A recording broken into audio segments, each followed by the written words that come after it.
இந்த மகளுக்கு ஆக்சிடென்ட் ஆகிட்டு இங்கே பாருங்க, ஆக்சிடென்ட் ஆகிட்டு இங்கே கை தூக்க முடியல, புண்ணு.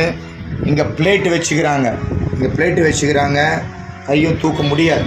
இப்போ நான் ஜெபிக்க போகிறேன், கர்த்தர் செய்கிற காரியங்கள்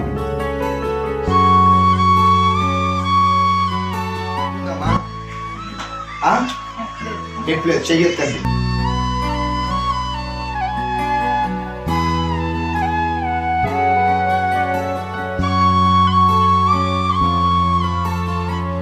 சுகம் கொடுக்கிறாரு. அடுத்தது இங்க பிளேட் வச்சுக்கிறாங்க. எந்த தொகை அந்த இது வரைக்கும் தான் இவங்க கையை தூக்க முடியும், அதுக்கு மேல தூக்க முடியாது. இப்ப நான் ஜெபிக்க